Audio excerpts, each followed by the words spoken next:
ये जो पहला सवाल लिखा हुआ है ये सॉल्व हुआ किसी से कि नहीं हुआ?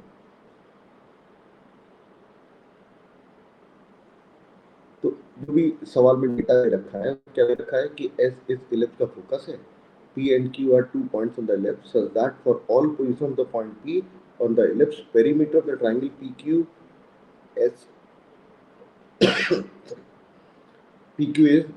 PQS is always constant. Find the maximum area of the triangle. तो बेसिक स्टैंडर्ड सा इलिप्स रखा है। मान लेते हैं इलिप्स मेरे पास इस तरीके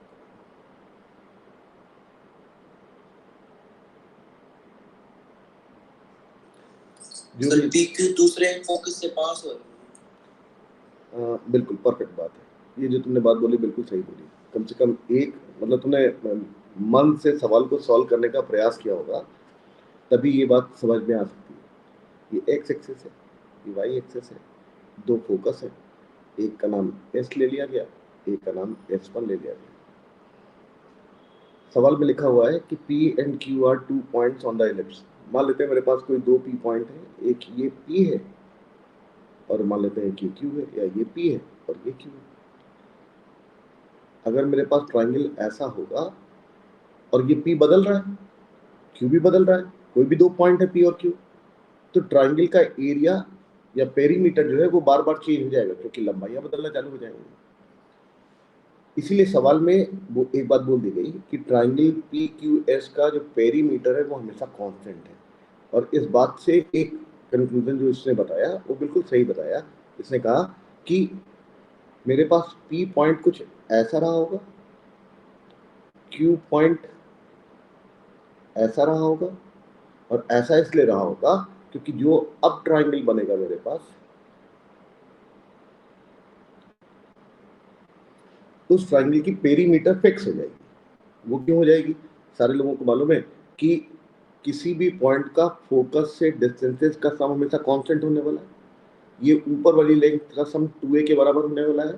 सिमिलरली इन दोनों फोकस से इस पॉइंट के डिस्टेंसेस का सम भी 2a के बराबर होने वाला है।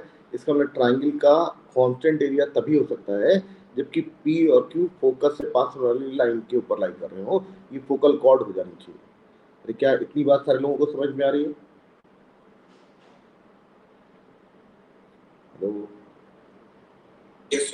ठीक है, तो एक बात हम लोगों ने कंक्लूड कर ली सिर्फ इस स्टेटमेंट से कि मेरे पास वो जो भी ट्राइंगल बन रहा है जिसकी एक वर्सेस फोकस है, बाकी दोनों वर्सेस हर हालत में दूसरे वाले फोकस से पास होने वाली फोकल कॉर्ड के एंड पॉइंट्स होने वाले हैं, तभी मेरे पास ट्राइंगल की पेरीमीटर कांस्टेंट होने वाली है। Perimeter the triangle pass constant. अब एक बात मुझे समझ में आ गई कि एक पॉइंट P हो गया, एक पॉइंट Q हो गया, एक पॉइंट S हो गया। ये तीनों पॉइंट्स के कोऑर्डिनेट P और Q तो बदल रहे हैं। बदल क्यों रहे हैं? क्योंकि मेरे पास इस तरीके का भी एक कॉर्ड हो सकता था, मेरे पास इस तरीके का भी ट्राइंगल हो सकता था। पेरीमीटर तो अभी भी मेरे पास फिक्स है, 2a के बराबर है, लेकिन ट्राइंगल का एरिया चेंज हो चुका है और बहुत सारे मेरे पास ट्राइंगल बनने वाले हैं। मैं चाहता हूं कि उन सारे ट्राइंगल्स में जो maximum area of the triangle हो जाए वो कितना होगा वो मुझे आइडेंटिफाई करना है। अरे क्या यहाँ तक बात सारे लोगों को समझ में आ गई? मतलब P and Q वो अपना चेंज हो रहे हैं, लेकिन जहां पर भी वो जाएंगे वो हर हालत में फोकल कॉर्ड ही बनाएंगे, दूसरे वाले फोकस S1 से पास होते हैं। अब हम लोग आगे कैलकुलेट करना चालू करते हैं। तो ट्राइंगल की पेरीमीटर फिक्स हो चुकी है एक बात, और अब मुझे एरिया को मैक्सिमाइज करना है। तो एरिया को मैक्सिमाइज करने का प्रयास करते हैं। हम लोगों ने कहा कि इस P पॉइंट को phi1 लिख लेते हैं, इस Q पॉइंट को phi2 लिख लेते हैं। phi1 और phi2 दोनों ही चेंज होने वाले नंबर्स हैं, तो दोनों बदलेंगे, लेकिन इस तरीके से बदलेंगे कि P और Q फोकल कॉर्ड को रिप्रेजेंट करने वाले हैं। मुझे पेरीमीटर के बारे में मालूम चल गया, इसका मतलब ये हुआ कि मुझे एक डेटा मालूम चल गया, वो ये कि PS plus PQ plus SQ PQ plus SQ, इन चारों की लंबाइयों का सम 4a के बराबर हो गया। यहाँ तक किसी को कोई समस्या की बात है? ये जो मेरे पास लिखा हुआ है, ये अगर तीनों साइड्स का सम है तो 2s लिखा जाता है, this is equal to 4a। S मेरे पास किसके बराबर हो गया, 2a के बराबर। ये क्या हो गया, सेमी पेरीमीटर हो गया।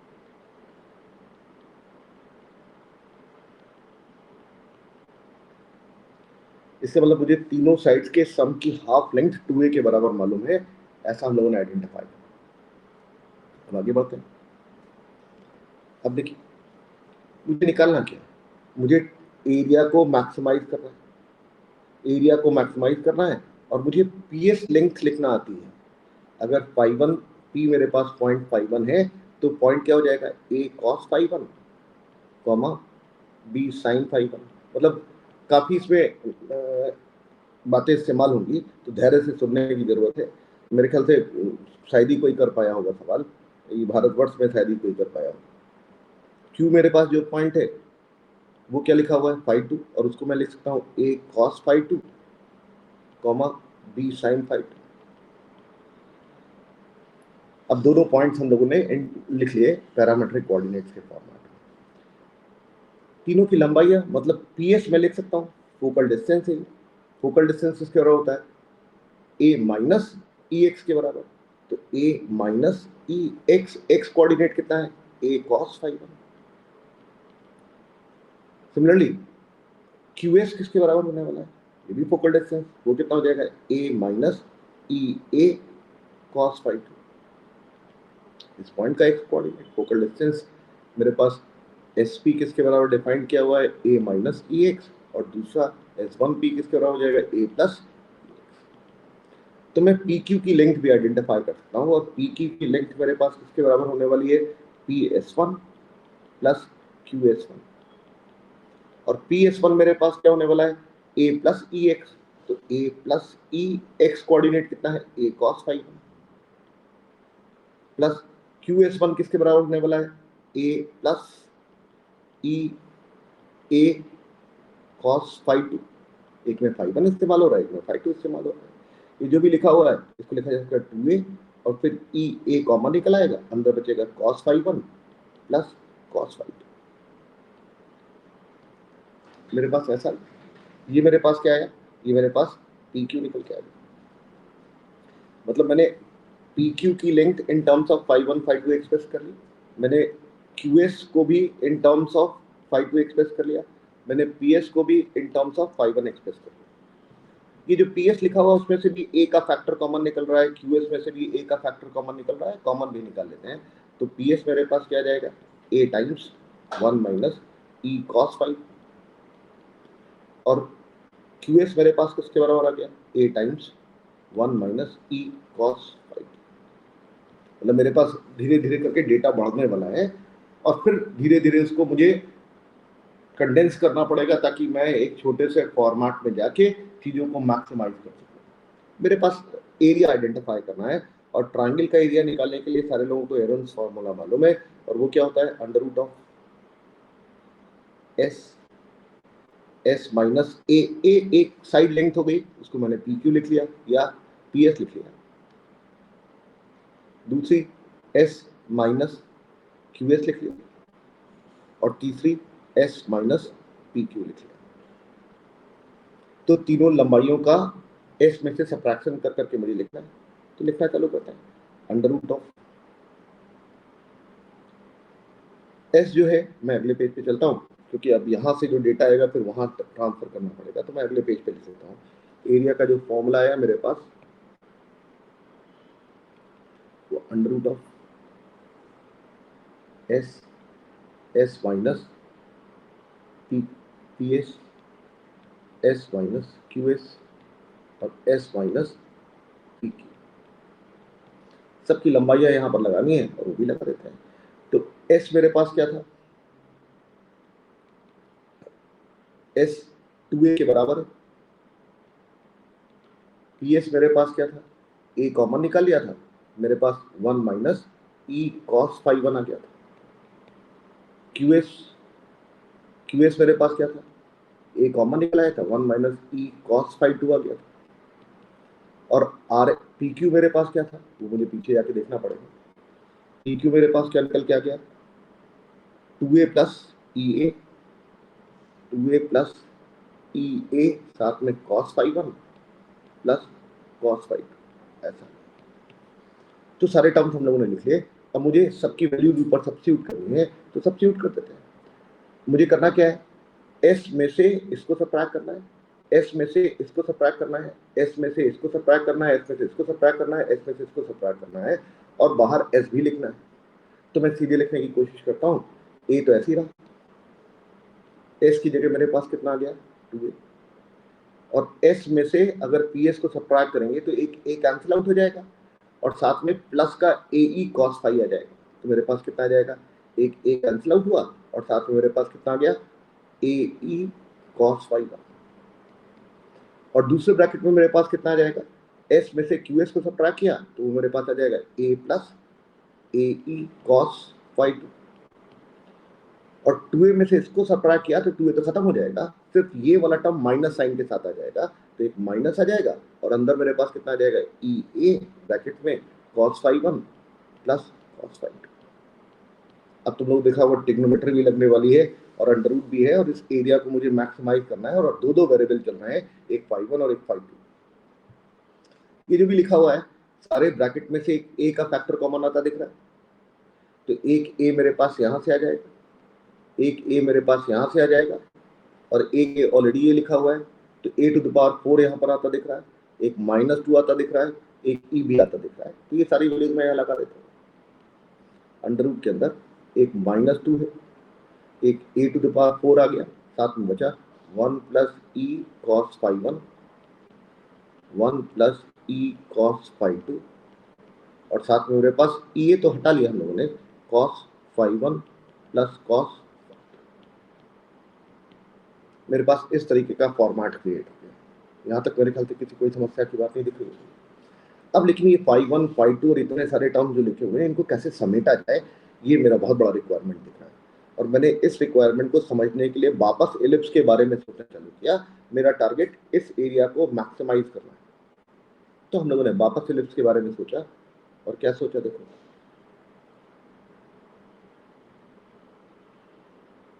ये एलिप्स, ये एस, ये मेरे पास एक फोकल कॉर्ड आ गई, ये फाई 1 था, ये फाई 2 था, और ये फोकस माइनस ए कॉमा, ये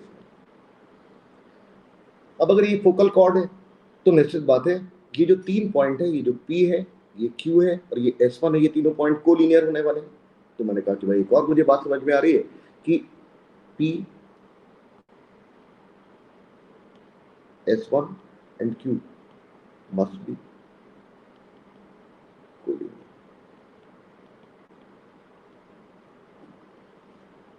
अब अगर ये कोलिनियर है तो निश्चित बात है हम लोग स्लोप के पॉइंट ऑफ व्यू से बात कर सकते हैं इन तीनों पॉइंट्स के करस्पॉन्डिंग। तो P मेरे पास क्या है, A cos phi 1 B sin phi 1, और सारे लोगों को दिख रहा होगा स्लोप का खेल खेलना चालू करेंगे तो साइन फाई 1 और साइन फाई 2 भी इन्वॉल्व होना चालू हो जाएंगे। अब ठीक है, एक मुसीबत को खत्म करने के लिए दूसरी मुसीबत चालू करी, माइनस ए ई कॉमा 0, और तीसरा पॉइंट मेरे पास क्या है, A cos phi 2 comma B sine phi 2, और ये तीनों अगर पॉइंट कोलिनियर हैं तो स्लोप के पॉइंट ऑफ व्यू से बात कर सकते हैं। वो क्या, m1 minus sorry y2 minus y1 upon x2 minus x1 किया जा सकता है। तो b sine phi 1 minus 0 divided by a cos phi 1 plus a, this is equal to, इधर से मेरे पास क्या आने वाला है, यहाँ से भी कुछ बढ़िया सा रिजल्ट आता दिख रहा होगा, b sine phi 2 b sine phi 2 minus 0 divided by a cos phi 2 plus a। तुम लोग दिख रहा होगा ए कैंसिल आउट हो जाएगा ऊपर नीचे से, और बी भी कैंसिल आउट हो जाएगा, तो मेरे पास आ गया sine phi 1 divided by cos phi 1 plus e, और दूसरी तरफ मेरे पास क्या आ गया, sine phi 2 divided by cos phi 2 plus e. Cross multiply भी कर लिया जाए तो ये अगले पेज पे कर लेते हैं ताकि कुछ बड़ा, इधर साइन फाई 2 है, इधर साइन फाई 2, थैंक यू। अरे एक भी चीज अगर गलत दिख जाए तो आगे की कैलकुलेशन में बढ़िया होना चालू हो जाती है। तो ये आपने बढ़िया काम किया जो मुझे बता दिया, क्योंकि कैलकुलेटिव है। कैलकुलेटिव क्या, जो डेटा जो चीज़ें आप लोगों को आती है वही सारी चीज़ें बहुत ही कम शब्दों में इस्तेमाल करवाने का प्रयास किया जा रहा है। अगर मैं क्रॉस मल्टीप्लाई कर लूँ तो देखो ये वाला टर्म इससे मल्टीप्लाई हो जाएगा और ये वाला टर्म इससे मल्टीप्लाई हो जाएगा, तो मेरे पास कितना जाएगा, साइन फाई 1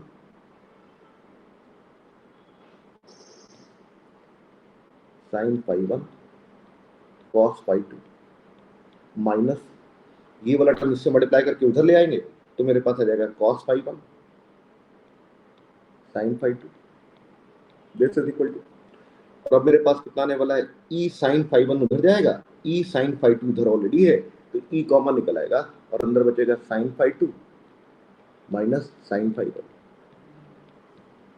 ऐसा आता दिख रहा होगा सारे लोगों को। इस तरफ फॉर्मूला बनता दिख रहा है, फॉर्मूला क्या है, sine phi one minus phi two, और दूसरी तरफ जो फॉर्मूला लिखा हुआ है वो हाफ एन ब्रेक किया जा सकता है, तो क्या लिखा जा सकता है, 2e cos phi two plus phi one by two, साथ में कितना जाएगा sine phi two minus phi one by two, इसको भी हाफ एन ब्रेक कर लिया जाए तो मेरे पास कितना आ जाएगा 2 sine phi one minus phi two by two, साथ में कितना जाएगा cos phi one minus phi two by two, और दूसरी तरफ लिखा हुआ है 2e cos phi two plus phi one by two और sine phi two minus phi one by two. ये डिवाइड मैंने पूरा लंबा कर दिया, थोड़ा सा कम कर दे बाई टू, और फाई वन और फाई टू तो सेम नहीं हो सकते, सेम नहीं हो सकते तो निश्चित बात है ये साइन फाई वन ये कभी जीरो नहीं हो सकता, तो ये नॉन जीरो नंबर है और ये भी नॉन जीरो नंबर है, डिवाइड कर दिया, ये टू और ये टू ये भी डिवाइड हो गया, तो यहाँ से मेरे पास क्या निकल के आ गया, cos phi one minus phi two divided by two, this is equal to, यहाँ से मेरे पास कितना आ गया, e times cos phi two plus phi one divided by two, और एक और मुझे बात दिख रही है कि जो मैंने कैंसिल किया इससे एक माइनस साइन भी निकल के आ जाएगा, क्योंकि ये phi two minus phi one लिखा हुआ है और यहाँ पर phi one minus phi two लिखा हुआ है, तो एक माइनस साइन और मेरे पास प्रोड्यूस हो गया, क्योंकि मैंने यहाँ लगा लिया, क्योंकि यहाँ पर और ये तो बहुत सारे लोगों ने पढ़ा होगा स्टेटमेंट कि ये इसेंट्रिसिटी को इसेंट्रिक एंगल के डिफरेंस और सम के कॉस के फॉर्मेट में एक्सप्रेस कर लिया जाता है, तो ये एक जाना पहचाना रिजल्ट है। तो एक रिजल्ट मेरे पास ही आ गया, ये मैंने संभाल के रख लिया और अभी हम लोग इसको फिर से इस्तेमाल करने वाले हैं कहीं पर, लेकिन मेरा टारगेट तो ये था कि मुझे ये जो एरिया लिखा हुआ है इसको मैक्सिमाइज करना है, और जिसमें ये एक टर्म लिखा हुआ है और जिसमें ये दोनों टर्म लिखे हुए हैं, अब इनको कैसे संभालेंगे, और उसके लिए मैं एक और इलिप्स की प्रॉपर्टी इस्तेमाल करने वाला हूँ, और वो क्या है, ये मेरे पास इलिप्स है और ये मेरे पास फोकल कॉर्ड, ये मेरे पास फाई वन है और ये मेरे पास फाई टू है और ये focus S1,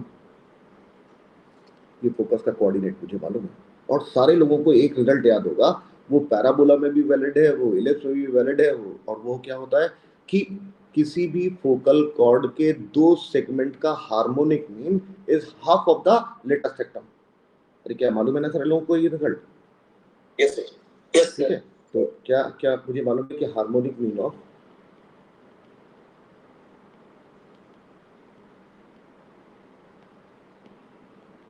two segments of any focal cord is half of the latest segment।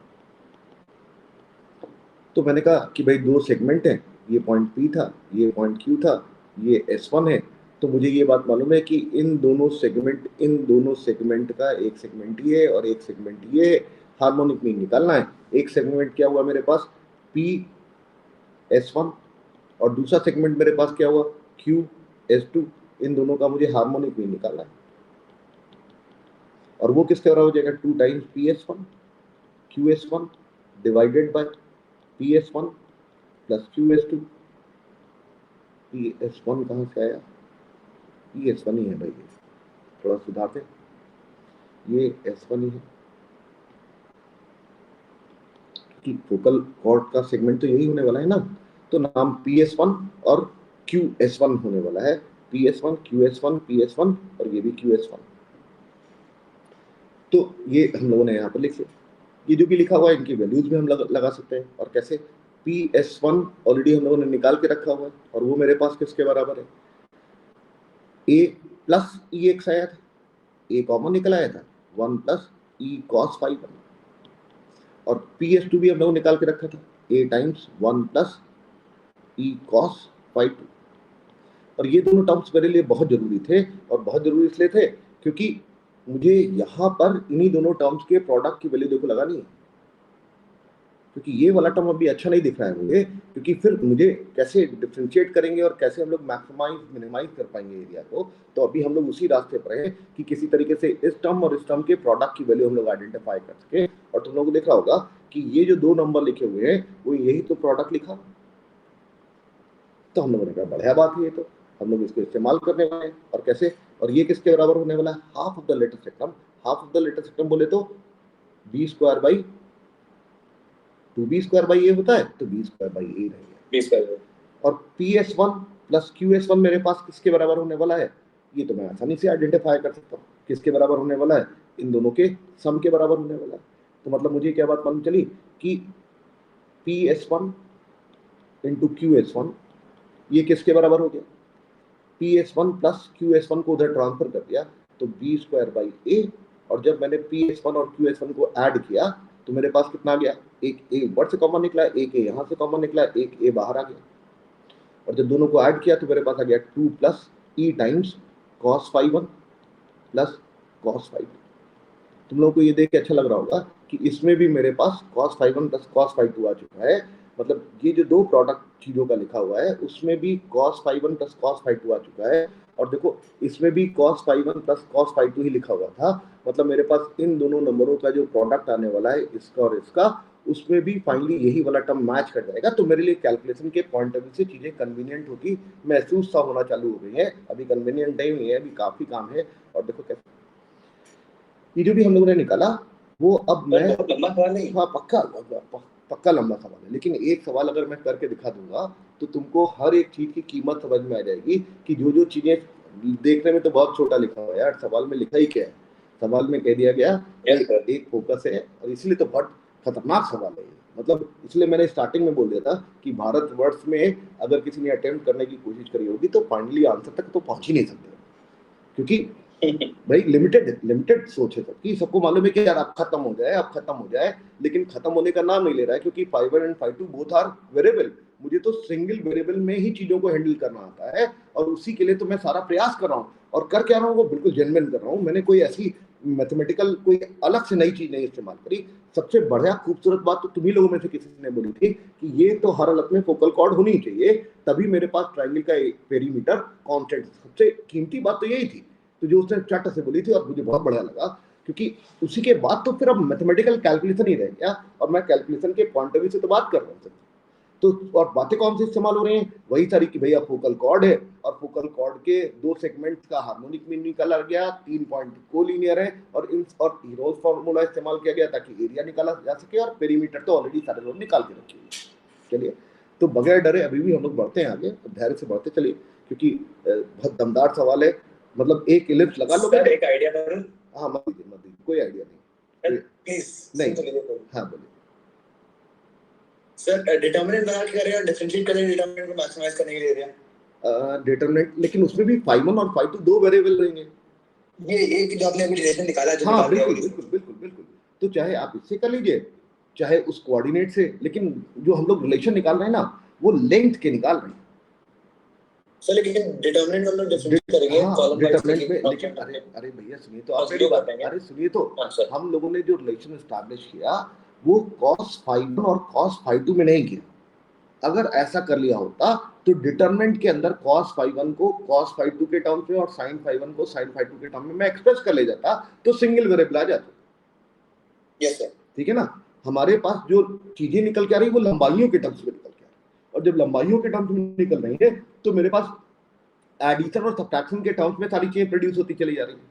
तो अब हम लोग उसी को संभालने की कोशिश कर रहे हैं, करने दीजिए। मतलब आप एक और रास्ता छेड़ सकते हैं सवाल को सॉल्व करने का, लेकिन वो बात की बात है, अभी इतना आगे बढ़ गए तो नहीं सर, ऐसे करिए बिल्कुल बिल्कुल एक तरीके से हो जाना चाहिए, पहला तो काम यही। तो PS1 और QS1 का प्रोडक्ट हम लोगों ने निकाला, और PS1 और QS1 मेरे पास किसके बराबर है वो भी मैं लिख लेता हूँ। ये यहाँ पर ये A और ये A कैंसिल आउट होता दिख रहा है, तो ये A और ये A तो मैंने कैंसिल कर दिया, ठीक है। और PS1 और QS1 की वैल्यू किसके बराबर आती दिख रही है, इन दोनों के प्रोडक्ट के बराबर, तो मैंने प्रोडक्ट भी लिख लिया। तो मेरे पास कितना आ गया, A² 1 plus e cos phi 1, 1 plus e cos phi 2, ऐसा गया। और दूसरी तरफ मेरे पास क्या गया था वो भी लिख लेते हैं। वो मेरे पास आ गया बी स्क्वायर और ब्रैकेट के अंदर twice plus e cos phi 1 plus cos, ऐसा। ये मेरे पास इसकी वैल्यू आइडेंटिफाई हुई। ये ए स्क्वायर में डिवाइड भी कर सकता हूँ, तो 1 plus e cos phi 1, 1 plus e cos phi 2, ये किसके बराबर आ गया, बी स्क्वायर अपॉन ए स्क्वायर ब्रैकेट के अंदर 2 plus e cos phi 1 plus cos phi 2, ऐसा आ गया। ये जो लिखा हुआ है वो हेरोल्ड्स फॉर्मूले में अंदर लिखा हुआ है टर्म। तो अब मैं एरिया की वैल्यू लगाने वाला हूँ, और एरिया की वैल्यू कितनी आ गई थी मेरे पास, अंडर रूट ऑफ, वो मेरे पास कितना आया था लिख लेते हैं, माइनस का 2a to the power 4, minus का 2a टू द पावर 4, और फिर इन दोनों टर्म्स का प्रोडक्ट लिखा हुआ था, उसकी जगह मैं ये वाला टर्म रख देने वाला हूँ, बी स्क्वायर अपॉन ए स्क्वायर ब्रैकेट के अंदर 2 प्लस ई, साथ में मेरे पास cos phi 1 plus cos phi 2 bracket 1, और साथ में एक और टर्म मेरे पास लिखा हुआ है, और वो मेरे पास क्या लिखा हुआ है, एक ई कहीं गायब हुआ, एक ये ई यहाँ पर देखो छूटा है, तो यहाँ पर एक ई भी आ जाएगा, तो ये वापस ई यहाँ पर डाल दिया, एक ई भी आ जाएगा, cos phi 1 plus cos phi 2 और रह गया, तो एक ई भी आ गया, और साथ में cos phi 1 plus cos phi 2 ऐसा भी आ गया। अब मेरे पास कुछ चीज़ें दिखने लगी, जो कि मुझे अब लगने लगा है कि कुछ चीज़ें समझ जाएगी। ये ए स्क्वायर और ये ए स्क्वायर तो कैंसिल आउट हुआ, एक ए स्क्वायर बी स्क्वायर और 2 बाहर निकल के आया, तो मेरे पास √2 ए बी बाहर आ गया। अंडर रूट के अंदर मैंने कुछ गलत लिख दिया, अंडर रूट के अंदर ये 2 है, और उस अंडर रूट के अंदर एक माइनस साइन भी सारे लोगों को नजर आ रहा होगा, तो एक माइनस साइन भी नजर आ रहा है, और साथ में जो कुछ भी लिखा हुआ है वो ऐसे लिखा रहा है जैसे 2 plus e cos phi 1 cos phi 2 bracket 1 cos phi 1 plus cos phi 2। अब ये जो दो टर्म मेरे पास लिखे हुए हैं, इनको और संभालना है, और एक जो रिजल्ट अभी हम लोगों ने निकाल लिया था, और वो रिजल्ट क्या था उसी का हम लोग इस्तेमाल करने वाले हैं, और वो रिजल्ट क्या था, cos phi 1 minus phi 2 by 2 is equal to minus e times cos phi 1 plus phi 2 by, ये जो कुछ भी लिखा हुआ है, हम लोगों ने कहा कि ये जो दो टर्म्स लिखे हुए इनको संभालते हैं, और इनको कैसे संभाला जाए, अरे क्या cos c plus cos b वाला फॉर्मूला लगा दिया जाए, मैंने कहा फॉर्मूला लगा देते हैं, मेरे पास कितना आ जाएगा सर यहाँ पे ई भूल कर, कहाँ पर ई भूले, हाँ बाहर एक रूट ई भी बाहर आ जाएगा, बिल्कुल धन्यवाद, बिल्कुल मेरे पास कितना आ गया, √2 ई और साथ में ए बी। अब मैं अंडर रूट के अंदर जाना चालू कर रहा हूँ, ये माइनस फॉर्मूला मैंने लगाया कौन सा, 2 प्लस cos phi 1 plus cos phi 2 का अगर फॉर्मूला लगाएंगे तो 2e cos phi 1 plus phi 2 by 2 cos phi 1 minus phi 2 by 2 ऐसा जाए, और एक और ब्रैकेट में जो टर्म्स आने वाले हैं वो क्या जाएंगे, cos phi 1 plus phi 2 by 2 twice के साथ, और साथ में कितना जाएगा, cos phi 1 minus phi 2 by, cos phi 1 minus phi 2 by 2 की वैल्यू यहाँ से ये वाली सब्स्टिट्यूट करी जा सकती है, तो लगा देते हैं, मेरे पास आ जाएगा अंडर रूट ऑफ 2e, साथ में आया ए बी, तुम लोगों को दिख रहा होगा एक 2 का फैक्टर ये, एक 2 का फैक्टर ये, ब्रैकेट में से कॉमन निकलेगा, एक 2 का फैक्टर ये, तो इफेक्टिवली अंडर रूट के अंदर 4 आ जाएगा, 4 बाहर आएगा तो एक 2 भी आ जाएगा, मेरे पास ऐसा आ गया। अब ब्रैकेट अंडर रूट के अंदर मेरे पास कितना आया वो लिख लेते हैं, एक माइनस लगा हुआ, अब ये 2 खत्म हो गया 1 हो गया, ये 2 खत्म हो गया 1 हो गया, मेरे पास e cos phi 1 minus phi 2 की वैल्यू लगा दी गई, लगा देंगे तो माइनस का साइन आ जाएगा बीच में, माइनस का साइन आ गया, और साथ में मेरे पास कितना आ गया, 2 तो खत्म हो चुका है, e square cos square phi 1 plus phi 2 by एक ब्रैकेट में, और दूसरे ब्रैकेट में भी जब मैंने कॉस फाई 1 माइनस फाई 2 की वैल्यू लगाई तो उससे क्या आएगा, ये 2 तो खत्म हो चुका है, मेरे पास आ जाएगा एक और माइनस, वो माइनस और ये माइनस मिलकर प्लस हो जाएगा, और एक ई आ जाएगा और साथ में कितना आ जाएगा cos phi1 plus phi2 by 2 का होल। क्या ऐसा आता दिख रहा है सारे लोगों को? तुम लोगों को दिख रहा होगा एक ई का फैक्टर ये फिर से बाहर आ जाएगा और वो रूट ई बाहर आएगा तो ये रूट ई खत्म हो जाएगा, तो ये आ गया मेरे पास कितना है 2√2ab और साथ में एक ई और अंडर रूट के अंदर जो मेरे पास क्वांटिटी लिखी है 1 minus e square cos square phi1 plus phi2 by 2 एक ब्रैकेट में, और साथ में जो लिखा हुआ है वो cos square phi1 plus phi2 by. अब मुझे इस एरिया को मैक्सिमाइज करना है और मैक्सिमाइज करने के लिए जो अंदर क्वांटिटी लिखी है उसी को मैक्सिमाइज कर लिया जाए तो भला हो जाएगा। और भला होने में मुझे सबसे बड़ा फायदा क्या दिख रहा है, पूरी quantity phi1 plus phi2 by 2 के फॉर्मेट में कन्वर्ट हो गई, जिसको मैंने x अज्यूम कर लिया। तो मुझे एरिया को मैक्सिमाइज करना है और एरिया को मैक्सिमाइज करने के लिए मैंने क्या किया, अंडर रूट वाला टर्म हटा दिया और उसको लिख लिया 1 minus e square cos square x, और ये अंडर रूट के अंदर लिखा हुआ, अंडर रूट तो हटा दिया था मैंने, एक टर्म मेरे पास ये आ गया और साथ में मेरे पास एक और cos स्क्वायर एक्स आ गया, cos स्क्वायर एक्स आ गया। मेरे पास ये एरिया हो गया। अब मुझे इस एरिया को, इसको A1 लिख लेते हैं क्योंकि अब हम लोगों ने कुछ चीजें हटा दी है, बाद में ये उसमें प्लग इन कर देंगे तो मेरे पास वैल्यूज निकल के आ जाएंगे। ये A1 आ गया, मुझे इसको मैक्सिमाइज करना है विद रिस्पेक्ट टू x। मैंने कहा dA1 over dx this is equal to क्या होने वाला है 1 minus e square cos square x, और फिर कॉस स्क्वायर एक्स का डेरिवेटिव करेंगे तो -2 cos x और साथ में sin x, और फिर मैंने cos स्क्वायर एक्स को ऐसे ही छोड़ा और साथ में मेरे पास कितना आ जाएगा 1 का तो 0 हो जाएगा और माइनस खत्म हो जाएगा और वो कितना आ जाएगा E square 2 sin x cos x, और सारे लोगों को दिख रहा होगा इस पूरे खेल में से 2 sin x cos x तो कॉमन निकल आएगा और अंदर मेरे पास कितना बचने वाला है, यहाँ से एक ई स्क्वायर कॉस स्क्वायर एक्स, ई स्क्वायर कॉस स्क्वायर एक्स, और ये माइनस साइन अंदर मल्टीप्लाई होगा तो एक और ई स्क्वायर कॉस स्क्वायर एक्स, और एक मेरे पास -1 और भी आने वाला है, तो ऐसा आ गया।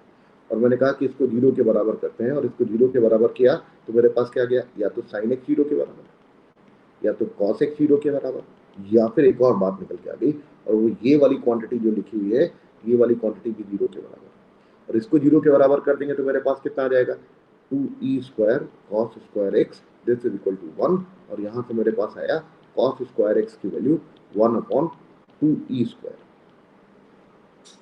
अब ऐसा मेरे पास आ गया और ये भी मेरे पास कुछ रिजल्ट देने वाला है। अब क्या रिजल्ट देने वाला है बाद में समझते हैं, पहले जो क्रिटिकल पॉइंट्स आ गए सरल वाले उनको देख लेते हैं।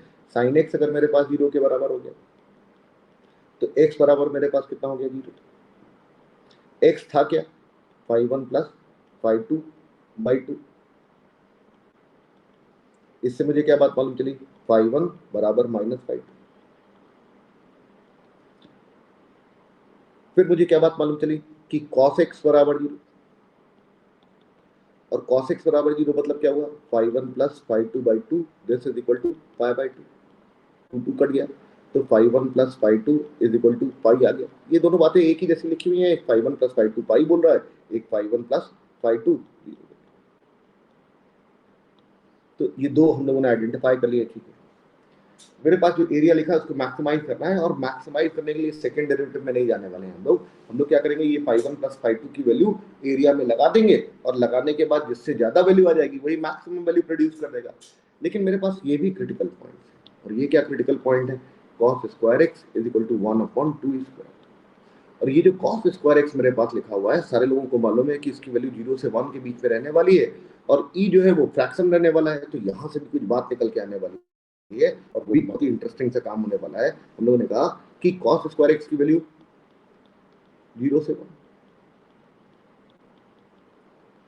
और इससे मैंने क्या किया सॉल्व कर डाला, सॉल्व किया तो मेरे पास क्या गया 2e square is greater than equal to 1, और यहाँ से मुझे क्या बात मालूम चली कि e square is greater then 1/2, लेकिन e की वैल्यू तो 0 से बड़ी होने वाली है, 1 से छोटी होने वाली है, इसका मतलब e की वैल्यू मेरे पास कैसी होने वाली है 1/√2 से लेके कहाँ तक जाने वाले हैं हम लोग, मतलब अगर मेरे पास e की वैल्यू 1/√2 से 1 के बीच में आ गई तो निश्चित बात है ये cos स्क्वायर x भी मेरे पास मैक्सिमम मिनिमम में कंट्रीब्यूट करने वाला है, क्योंकि यहाँ से भी एंगल आइडेंटिफाई हो जाएगा। लेकिन e तो मेरे पास 0 से 1 के बीच में होता है, मतलब अगर e की वैल्यू मैंने 0 से 1/√2 के बीच में ले ली तो निश्चित बात है ये क्रिटिकल पॉइंट नहीं प्रोड्यूस करेगा, क्योंकि उस समय cos स्क्वायर x की वैल्यू ये वाला नंबर जो हो जाएगा वो मेरे पास 1 से बड़ा हो जाएगा, और ऐसी सिचुएशन में मेरे पास cos स्क्वायर x फिर कभी डिफाइंड ही नहीं हो पाएगा, मतलब इस जगह से मेरे पास कोई वैल्यू प्रोड्यूस ही नहीं हो पाएगी x के करस्पॉन्डिंग।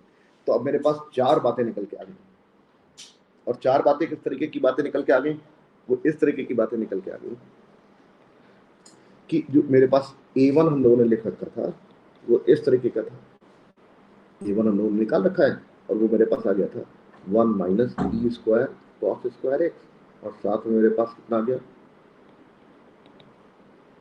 अब हम लोगों ने कहा कि अगर एक x की वैल्यू मेरे पास कितनी आ गई 0, एक x की वैल्यू कितनी आ गई पाई, पाई आई कि पाई बाई 2 आई, 0 और पाई आई ना, मैंने कुछ नहीं, पाई बाई 2 आई, एक 0 आ गई एक पाई बाई 2 आ गई। दो बातें हम लोगों ने आइडेंटिफाई करी, और अब तीसरी बात हम लोगों ने आइडेंटिफाई कर ली कि cos square x is equal to 1/2e square है, ये भी मेरे पास क्रिटिकल पॉइंट प्रोड्यूस करेगा अंडर द कंडीशन। कंडीशन क्या थी कि अगर e की वैल्यू 1/√2 से लेके 1 के बीच में, लेकिन अगर e की वैल्यू 1/0 से लेके 1/√2 के बीच में, तो फिर मेरे पास यही क्रिटिकल पॉइंट आ जाएंगे। यहाँ से ये इसके करस्पॉन्डिंग कोई भी क्रिटिकल पॉइंट नहीं आइडेंटिफाई हो पाएगा। चलिए, तो अब दो केसेस मेरे पास ब्रेक हो गए, एक सिचुएशन ये और एक सिचुएशन मेरे पास अगर e की वैल्यू 0 से 1/√2 के बीच में है तो ये दो क्रिटिकल पॉइंट है। अगर मैंने x बराबर 0 रखा तो cos 0 1 हो जाएगा, cos 0 1 हो जाएगा। a1 की वैल्यू मेरे पास कितनी आ जाएगी 1 माइनस e स्क्वायर, और एरिया जो a था वो मेरे पास किसके बराबर था वो भी लिख लेते हैं। a1 जो था वो a मेरे पास जो था वो 2√2 ABE, ये बाहर लिखा हुआ 2√2 ABE ये बाहर लिखा हुआ है, और अंडर रूट के अंदर a1 लिखा, और a1 की वैल्यू इसमें लगा दी जाए तो 2√2 ABE under root of 1 minus e square, ऐसा हम लोगों ने आइडेंटिफाई कर लिया। 1 माइनस e स्क्वायर की वैल्यू भी सारे लोग लिखना जानते हैं, वो किसके बराबर होने वाली है, अरे बोलो सब सन्नाटे में, अरे थोड़ा मैंने ज्यादातर b square upon a square, तो मेरे पास ये वाला टर्म किसके बराबर होने वाला है 2√2 ABE, और इसकी वैल्यू कितनी हो गई अंडर रूट के अंदर b square upon a square. अरे ऐसे ही होता है ना यार, मुझे ध्यान ही नहीं आ रहा। e square is equal to a square minus b square upon a square, तो b square upon a square is equal to कितना आ जाएगा 1 माइनस e स्क्वायर, बिल्कुल सही बोला उसने। इसकी वैल्यू b बाई a आ जाएगी, a भी बहुत ज्यादा हो गया तो। अरे ठीक है बर्दाश्त कर। अरे मतलब यार कभी लिखा होगा, तुम सोचो कैसे मैंने सब इतना कंडेंस टाइप का सवाल लिखा होगा। अब आज बर्दाश्त कर लो, मेरी गणित भी थोड़ी सी 2√2 b बाई a आया, एक a कैंसिल आउट हो गया, एक b स्क्वायर हो गया, तो b स्क्वायर e मेरे पास ये एरिया की वैल्यू आइडेंटिफाई हो गई अंडर द कंडीशन कि मेरे पास e की वैल्यू इसके बीच में। अगर x π/2 ले लिया गया होता तो cos π/2 तो मेरे पास तुरंत 0 हो गया होता, ये भी 0 हो गया होता, तो ये सब कुछ 0 हो गया होता। तो अगर मेरे पास ये मेरे पास कौन सा क्रिटिकल पॉइंट है जब x is equal to 0 critical point है। लेकिन अगर x इज इक्वल टू π/2 ले लिया गया होता तो एरिया की वैल्यू 0 हो जाती, मेरे पास मिनिमाइज हो गया होता। तो तुम लोग देखा होगा इस कंडीशन के तहत मेरे पास ये एरिया मैक्सिमाइज हो गया। अब अगर ये कंडीशन है तो क्या होने वाला है वो भी चेक करना पड़ता है। ये कंडीशन है क्रिटिकल पॉइंट, तो तब भी मेरे पास ये है। बस अब मैक्सिमम वैल्यू मुझे आइडेंटिफाई करनी है, तो इसके करस्पॉन्डिंग भी कुछ वैल्यू निकल के आने वाली है, और वो मेरे पास a1 किसके बराबर प्रोड्यूस करेगा cos स्क्वायर x की वैल्यू अगर मैंने 1/2 e स्क्वायर लगा दी तो मेरे पास कितना आ जाएगा 1 माइनस e स्क्वायर, और साथ में cos स्क्वायर x की वैल्यू 1/2 e स्क्वायर, और cos स्क्वायर x की वैल्यू बाहर भी 1/2 e स्क्वायर, और ये e स्क्वायर कट गया तो ये हाफ आ गया, मेरे पास 1/4 e स्क्वायर आ गया। ये a1 की वैल्यू यहाँ से आई, और यहाँ से a1 की वैल्यू कितनी आई थी वो ये वाली आई थी, क्योंकि ये तो क्रिटिकल पॉइंट अभी भी मेरे पास रहने वाला है x इज इक्वल टू 0। और ये जो क्रिटिकल पॉइंट है और ये जो क्रिटिकल पॉइंट निकला के करस्पॉन्डिंग निकला, इसमें से कौन सी वैल्यू ज्यादा बड़ी है ये मुझे अभी चेक करना बाकी रह गया, क्योंकि अगर जो सबसे बड़ा एरिया होगा वो कौन सा होगा वो मैं आइडेंटिफाई करना चाहता हूँ। तो मैंने कहा कि इन दोनों में से कौन सा नंबर बड़ा है, देख लेते हैं। एक लिखा है 1 माइनस ई स्क्वायर और एक लिखा है 1/4 ई स्क्वायर। तुम लोग देख रहा होगा ई स्क्वायर में क्वाड्रेटिक बनती दिख रही है, मुझे मालूम नहीं कौन सी वैल्यू ज्यादा बड़ी होने वाली है, फिर भी मुझे समझना तो पड़ेगा ही। ई की वैल्यू हमको मालूम है इस इंटरवल में ये वाला नंबर बड़ा है कि ये वाला नंबर बड़ा है। थोड़ी देर के लिए मान लेते हैं कि ये वाला नंबर बड़ा है, और अगर ये वाला नंबर बड़ा है तो पॉजिटिव में क्रॉस मल्टीप्लाई कर देते हैं। 4 e square minus 4 e to the power 4 is greater than 1। सब कुछ एक तरफ ट्रांसफर कर देते हैं, तो 4 e to the power 4 minus 4 e square plus 1 this must be less than 0। और अगर बी स्क्वायर माइनस 4 निकला है, तुम लोग देख रहे हो ये परफेक्ट स्क्वायर बन गया। देखिए परफेक्ट स्क्वायर Yes. बनता है, तो ये मेरे पास किस शीट का परफेक्ट स्क्वायर हो गया, मतलब ये कभी लेस देन 0 हो ही नहीं सकता। और अगर ये कभी लेस देन 0 नहीं हो सकता है, तो इसका मतलब क्या हुआ कि ये वाली जो क्वांटिटी मेरे पास लिखी हुई है इस वाली क्वांटिटी से कभी छोटी हो ही नहीं सकती। और इसका मतलब क्या हुआ कि ये वाली क्वांटिटी बड़ी हो गई, मतलब 1/4 e square must be greater than 1 minus e square. और ये कब, जबकि मेरे पास ई की वैल्यू ये वाली कंसीडर करी गई। इसका मतलब अगर ई की वैल्यू ऐसी है तो ये मेरे पास मैक्सिमम वैल्यू आती दिख रही है, और अगर ई की वैल्यू ऐसी है तो ये मेरे पास मैक्सिमम वैल्यू दे रहा है। बहुत सारी बातें मैंने कह दी इस सवाल को सॉल्व करने में। एक बार अपने आप लगाने की कोशिश करना, इसमें बहुत सारा ज्ञान है। मतलब तुम लोगों को दिख रहा होगा कि एक क्लास इतनी है, एक सवाल इतना है कि ये पूरी क्लास के लिए सफिशिएंट है। तुम लोग देख रहे हो इसमें मैंने कैलकुलस लगाई, इसमें मैंने ट्रिग्नोमेट्री लगाई, इसमें मैंने इलिप्स की सारी प्रॉपर्टी लगा मारी, और सबसे बढ़िया जो बात इस्तेमाल करी थी वो पेरीमीटर जो निकाला था उसने, वो सबसे बढ़िया बात थी। बगैर उसके तो सवाल आगे बढ़ ही नहीं सकता था, क्योंकि फाई 1 और फाई 2 फिर मैं लूँ कहाँ पर। अरे सारा कैलकुलेशन इसलिए कंडेंस हो गया क्योंकि ये हम लोगों ने उस तरीके के पॉइंट्स कंसीडर कर लिए थे। चलो ठीक है, बहुत सारी बातें हो गई, सवाल फाइनली सॉल्व हो गया। और different under different condition of E I will get different